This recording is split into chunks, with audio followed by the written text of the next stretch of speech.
Bismillahirrahmanirrahim. Assalamualaikum warahmatullahi wabarakatuh. Pak Menteri yang lagi viral, dan Pak Menteri ini seakan-akan kalau saya katakan itu antitesa Pak, dari SMI. Jadi kalau antitesa dari SMI, harusnya nilai positifnya itu harus lebih kuat. Karena di awal-awal Bapak udah terlalu viral, kalau buat saya itu terlalu viral.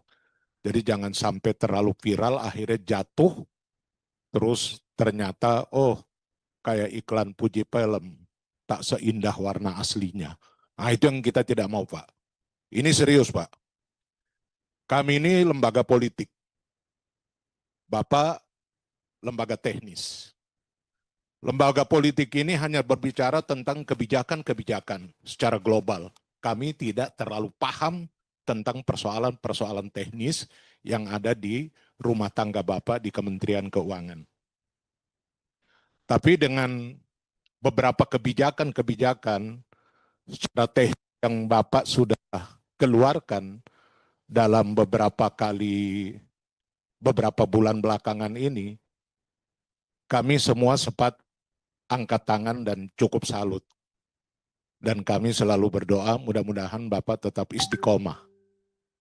Karena berada di tengah hutan belantara, Bapak berani tampil ya di tengah-tengah serigala yang begitu banyak Pak. Hati-hati kalau kagak kuat Pak. Ya. Itu serigalanya samping kiri kanan Bapak itu. Ya. Jadi kita ini orang luar yang ngelihat ke dalam gitu.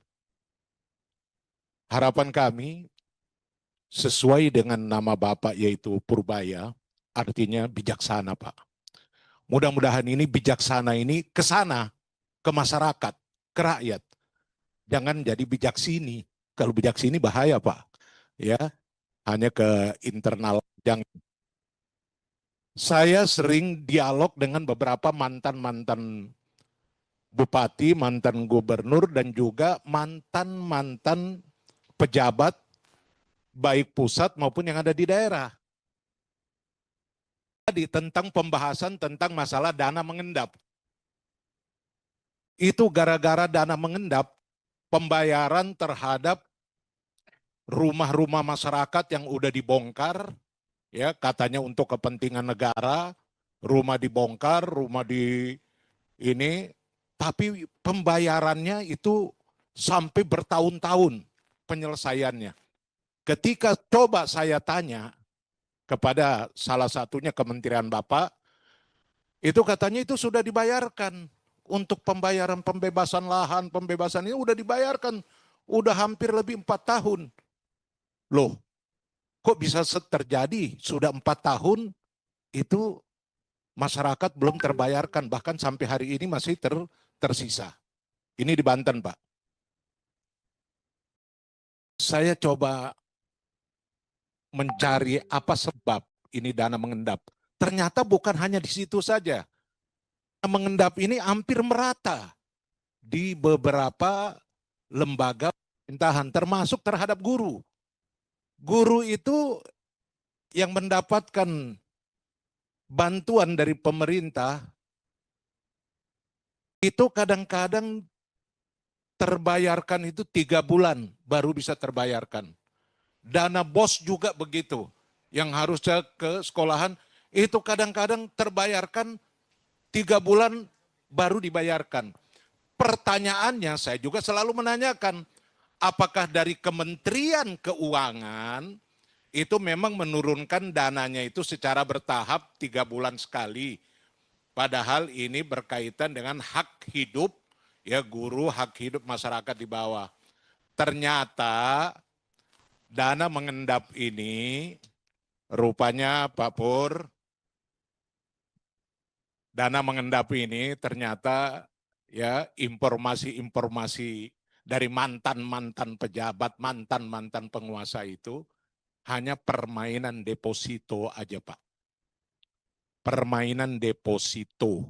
Mereka mendepositokan dananya, habis ketika dana turun ke sana, mereka harus bagi ini, bagi ini, bagi ini. Dari mana harus membagi itu? Maka salah satu caranya itu adalah pengendapan dana itu, dan ini nggak main-main. Ini miliaran bahkan sampai triliunan. Kalau andai kata 1 minggu, 2 minggu, 3 minggu, sebulan, 2 bulan, sampai 1 tahun sudah berapa banyak? Ini informasi dari mantan-mantan yang selalu bertemu dengan saya. Itu hanya permainan, bukan sengaja diendap, bukan itu mengendap karena dananya belum turun dari pusat, kagak. Ya, dananya udah turun, tapi itu permainan di daerah-daerah pengendapan itu. Saya nggak tahu kalau andai kata itu terjadi pengendapan di pusat, apakah arahnya ke situ juga Sami Mawon gitu. Jadi ini saya minta klarifikasi ya, dalam rangka menjaga tetap nama baik Bapak itu tetap harum di masyarakat ya. Jangan sampai rusak hanya nongol baru 1 tahun, terus tahun keduanya nggak bagus. Hati-hati Pak, di tengah hutan belantara yang penuh dengan serigala. Terima kasih. Terima kasih Pak Habib.